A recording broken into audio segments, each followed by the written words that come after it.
I will tell you how to speak so that other people listen to you actively.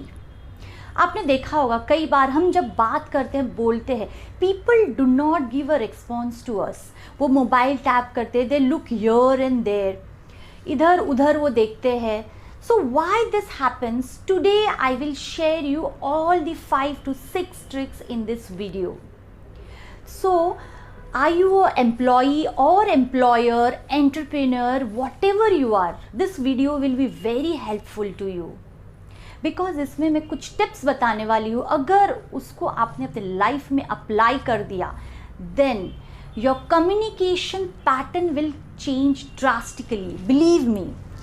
Because बहुत लोगों ने इस art को follow किया है और अपनी कम्युनिकेशन पैटर्न को चेंज किया है. In a business, in a job profile, wherever you want to apply you can apply it.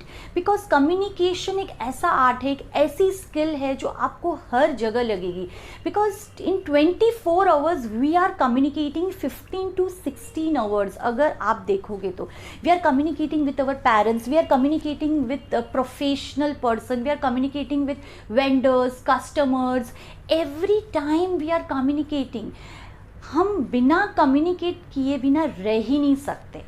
But the point is nobody has taught us how to communicate effectively and what are the points to be followed whenever we are doing a conversation with anyone or whenever we are keeping our perspective in front of anyone. ये हमको आज तक school में भी नहीं सिखाया है. तो यही चीज़ मैं आपको इस वीडियो में बताने वाली हूँ. So first you have to understand communication is art which can be learned and developed. तो कम्युनिकेशन एक ऐसा आर्ट है जिसको आप सीख सकते हो, समझ सकते हो, अपने कम्युनिकेशन पैटर्न को बदल सकते हो इसको सीखने के बाद. Communication do not come naturally, बिना सीखे आप इस ट्रिक्स को अप्लाई नहीं कर सकते. सो आपको ये सीखना है, समझना है, उसके बाद आपको अपने लाइफ में इसको अप्लाई करना है. So the first point which I am going to tell you that think structured to talk effectively. The way you communicate and the way you think is not the different. आप जैसा सोचते हो आप वैसा ही communicate करोगे. आपका सोच में ही गड़बड़ी है, क्लैरिटी नहीं है, तो आपके कम्युनिकेशन में भी क्लैरिटी नहीं रहेगी. So people understand this thing. आजकल कोई भी ऐसा पर्सन नहीं है जो बेवकूफ़ हम जिसको बना सके, या फिर people do not understand. People easily recognise this thing. अगर आप का माइंड में क्लैरिटी नहीं है तो आपके वर्डिंग्स में, कम्युनिकेशन में क्लैरिटी नहीं होगा. अगर आपके थॉट प्रोसेस में ही क्लस्टर्ड है तो आपके कम्युनिकेशन में भी क्या होगा, क्लस्टर्ड होगा. सो that's the reason the most important thing is think in structure.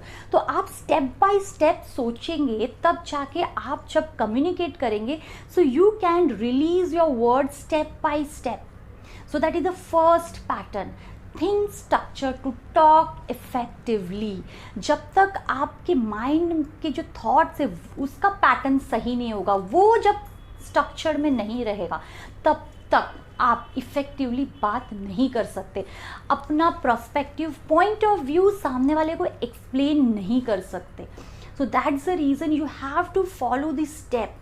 Structure को फॉलो करना है, पैटर्न को फॉलो करना है, प्रोसेस को फॉलो करना है when ever you are thinking. So that whenever you are communicating, जो आपके थॉट प्रोसेस, जो थिंकिंग, जो फ्लो होगा वर्डिंग्स के थ्रू, वो process by process, step by step flow होगा. तो उससे क्या होगा, easily people will understand what you are trying to telling him.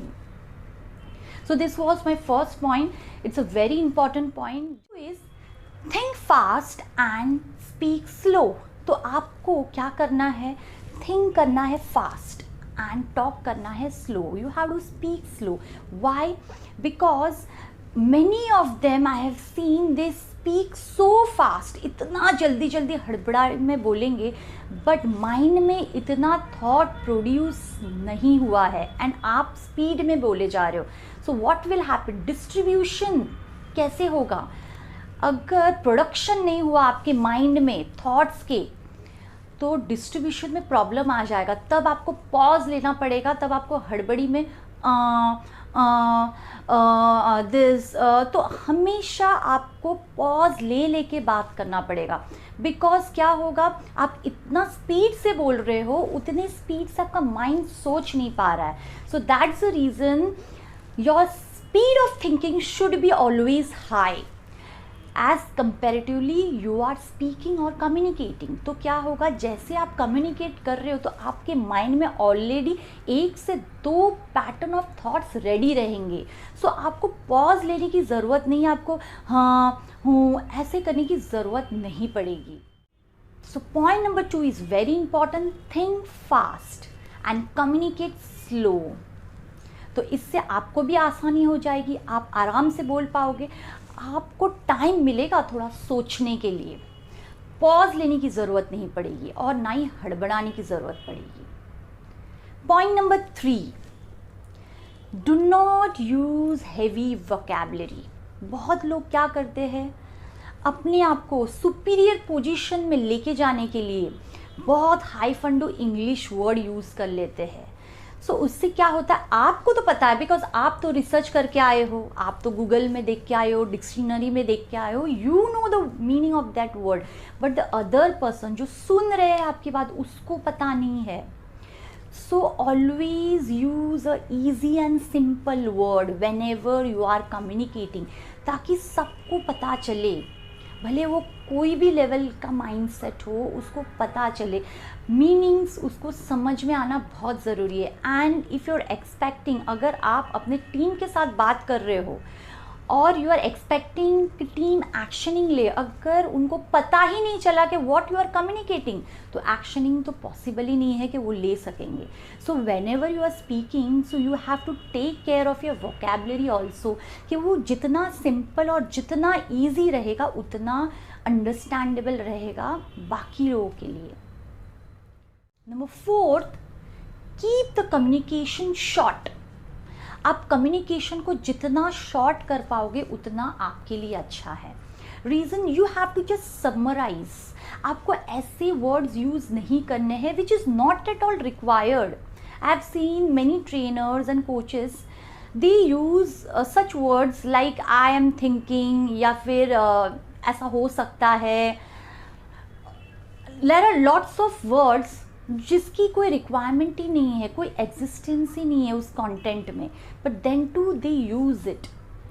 इससे क्या होता है, जो आपकी बात सुन रहे उनका अटेंशन चला जाता है. सो आपको क्या करना है, अटेंशन ग्रैब करना है. So do not use such word which is not at all required. Number 5, use intonations. ना आप बोलेंगे क्या है ये. हैव यू सीन मूवीज़ जिसमें कोई इमोशंस, फीलिंग्स नहीं रहता है, आपको देखते ही आपको बोर होने लगता है, यू डू नॉट फील, नींद आने लगती है. So same over here, when ever you are communicating with someone, आप जब एक्सप्रेस कर रहे हो तो आपकी वॉइस टोन में एनर्जी होना चाहिए, अप्स एंड डाउन्स दिखने चाहिए, मॉड्यूलेशन होना चाहिए, वॉइस मॉड्यूलेशंस, एनर्जी हाई लो होना चाहिए. तो उससे क्या होता है, लोगों को अच्छा लगता है, अटेंशन ग्रैब होता है. So intonation is required when ever you are speaking with any of them. And number 6 and the most important is body language. See, body language plays a 55% role. 55% is only a body language. Content तो बहुत बाद में आता है. लोग तो पहले आपको देखेंगे, आप किस तरह से खड़े हो, आप बात किस तरह से कर रहे हो, आपके हैंड मूवमेंट्स कैसे है, either it is matching to your words और नॉट. ये भी मैटर करता है इन अ बॉडी लैंग्वेज. आपकी बॉडी की एटीट्यूड क्या है, पॉजिटिव है, नेगेटिव है, आप थकेले दुकेले हो, एक्शंस कैसे हैं. सो सबसे पहले तो लोग बॉडी लैंग्वेज देखते हैं, उसके बाद the next step is 30 to 35% is intonation. आप वॉइस मॉड्यूलेशंस कैसे करते हो, आप किस तरह से वर्ड्स यूज़ कर रहे हो, तो ये सारे चीज़ सेकेंड लेवल पे आता है. The third level comes 7 to 10% is only and only your content.